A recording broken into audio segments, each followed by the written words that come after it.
S D P ഐയും popular ഫ്രണ്ടും തമ്മിൽ വലിയ വ്യത്യാസമൊന്നുമില്ല എന്ന് നമ്മൾ പണ്ടേ പറയാറുള്ളതാണ്. ഇന്ത്യയിൽ മാത്രം ഒറ്റപ്പെട്ട് നിൽക്കുന്ന ഒരു ലക്ഷ്യമോ അല്ലെങ്കിൽ അതിനു വേണ്ടിയുള്ള പ്രവർത്തനമല്ല. ലോകമാസകലം നമ്മൾ കണ്ടുകൊണ്ടിരിക്കുന്ന ഇസ്ലാമിക വൽക്കരണം എന്ന് പറയുന്ന ഒരു പ്രക്രിയ.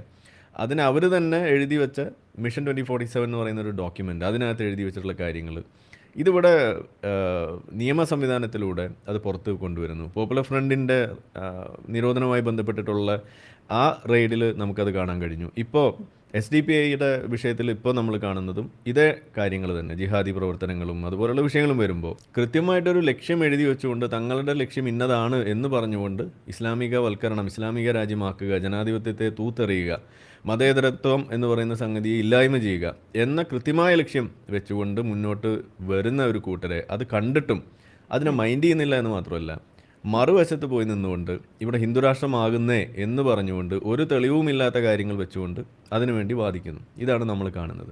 പ്രധാനമായിട്ട് ഇതിൻ്റെ സ്രോതസ്സ്, ഫൈനാൻഷ്യൽ സ്രോതസ്സ് ഇത് കണ്ടെത്തുമ്പോൾ ഇതിനകത്ത് എന്താ നമുക്ക് കാണാൻ സാധിക്കുന്ന ഹവാല പണം, അതുകൂടാതെ മറ്റ് പല വഴികളിലൂടെ പുറത്തുനിന്ന് ക്യാഷായിട്ട് കൊണ്ടുവരുന്ന രീതികൾ, കള്ളപ്പണം, ഇങ്ങനെയുള്ള പല രീതിയിൽ കാര്യങ്ങൾ ചെയ്തു വെക്കുന്നത്. ഇത് എല്ലായിടത്തും ഇത് തന്നെയാണ് സ്ഥിതി. ഇനി ഒരു കാര്യം കൂടി ഇതിനകത്തേക്ക് വരാനുള്ളൂ, അത് ക്രിപ്റ്റോ കറൻസിയാണ്. അതും കൂടി വന്നു കഴിഞ്ഞാൽ തീരുമാനമായി എന്നേ എനിക്ക് പറയാനുള്ളൂ. ഈ രീതിയിൽ തന്നെയാണ് ഇത്, ഒരു പാറ്റേൺ തന്നെയാണ് ഇത്. നമ്മൾ സൂക്ഷിക്കണം എന്ന് നമ്മൾ പണ്ടേ പറയുന്നു.